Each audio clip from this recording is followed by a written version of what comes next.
federal government on Tuesday hinted that it might sanction anybody who refused to take COVID-19 vaccines after they had been made available to all Nigerians. The executive director of the National Primary Healthcare Development Agency, Faisal Schwab, gave the hints of possible sanctions at a press briefing in Abuja. This was as a federal high court sitting in Port Harcourt, Rivers State on Tuesday barred the Edo State Governor Godwin Obaseki from enforcing compulsory COVID-19 vaccination in the state.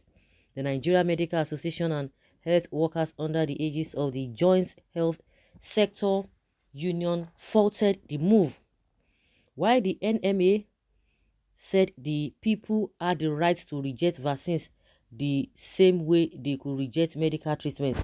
Johesu stated that the move to make vaccination compulsory was senseless. Obaseki had last week said any resident of the state who refused to take the vaccine would be barred from public places and large gatherings. Also on Monday, the Ondo State government said it would bar those without proof of vaccination from churches, mosques, and other public places. Schwab hinted that the federal government might toe the line of the two state governments. He said the federal government might apply the basic rule of law against such people because they would be endangering the lives of others. He stated the Presidential Steering Committee and the Federal Ministry of Health are exploring ways of making vaccines more available to all Nigerians, including federal civil servants and corporate entities.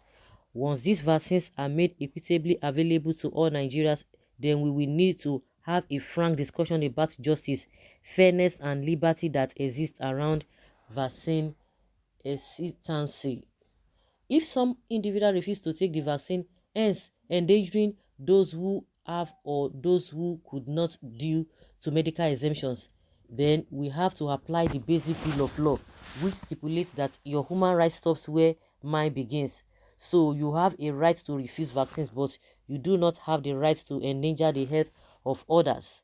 Johesu said the policy to compel all eligible citizens to get vaccinated did not make sense. The spokesman for Jehisu, Mr. Olumide Akintayo, in an interview with one of our correspondents, faulted state government which made COVID-19 vaccination compulsory. He said the policy would only be sensible if there were enough vaccines to inculcate eligible citizens. Akintayo stated, if you are thinking of it in terms of responsibility, it makes sense, but practically, we all know it is an impossible task if all the doses that have been sent to Nigeria since this outbreak is less than 10 million. How do you enforce that kind of policy in a country of over 200 million people? You don't just come up with policies that are not backed by common sense. You don't even just say things because you want to talk. It would have made some sense if the vaccines are available for everyone.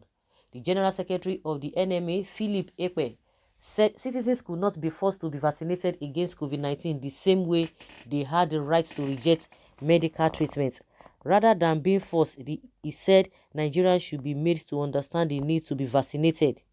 Ekpe said in an interview with The Punch on Tuesday, according to him, although they cannot be forced, citizens can refuse vaccination, should stay in their houses so they don't endanger others. He said the federal government needs to make people understand the reason why they need to be vaccinated. They have the right to say no. You cannot force people. People have the right to say no to medical treatment. But you should let them understand the dangers of not getting vaccinated. For example, if you want to travel out of the country, if you are not vaccinated, you will not be let in. Which country is that? The reason is because the other country you are going to won't want to endanger the lives of its citizens. Let them understand the importance. But if they refuse, they should stay in their houses and not go out and endanger others.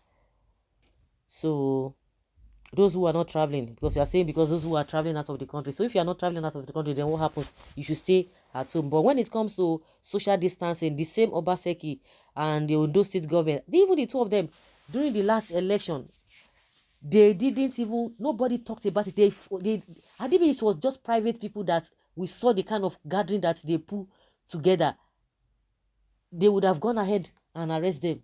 And they told us that they could not even register people because of COVID-19 problem, because there was no way they could have avoid social distancing, which they could have done. But when it came to election, they were able to organize themselves.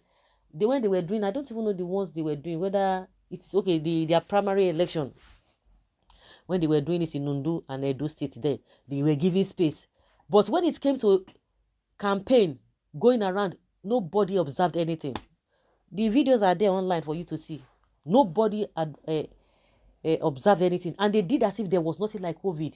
But if it were to be private or regular Nigerians that engaged in that kind of gathering, they would have. That is when you know that they are very serious. You are not. You lead by example. You lead by example. When it came to the issue of palliatives, no, they were picking and choosing. They didn't make it compulsory. They didn't sanction themselves that they had the palliatives and they did not share the palliatives as at when due. Up till now, what happened? Nothing.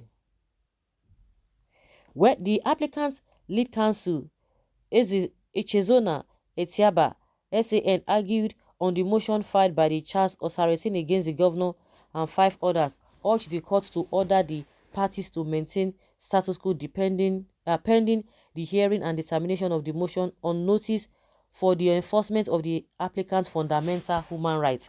Etiaba prayed the courts to grant leave to serve the respondents by publishing the court processes in a national daily. Justice Adamu Turaki Mohammed, in his ruling, granted the ex parte order. You can imagine. Want to force this thing on people. Says what? When it comes to what will benefit the people the more, they will do it. I don't even know whether they can use their money to go and buy it. The first set of those that they got, they were given. Awoof. God will visit his wrath upon them now by force. Why can't they fight for those cost of our cooking, the cost of our cooking gas to reach all sundry? The moral decadence in our society cannot be put on check. Now vaccine they concern una. Our unpaid salaries as health workers is not being looked into. Now vaccine concern una. They have not even paid salaries. They don't even know how people are eating offending, but they want to enforce a vaccine. This federal government threatening sanctions as if it has enough dose of vaccines to go round the citizens. Some vaccines that were dashed to them are what they are using to threaten the citizens, as if they can produce the vaccine in the vaccine to Fiakwa. It's true now, they gave them now, woof now. Like I said, did they even buy it? They can't even buy it. It cannot even go round. They're not even making sense. To me, I just believe that they just want to divert attention. The people from that jurisdiction, the earth jurisdiction, maybe they just want their voices to be heard.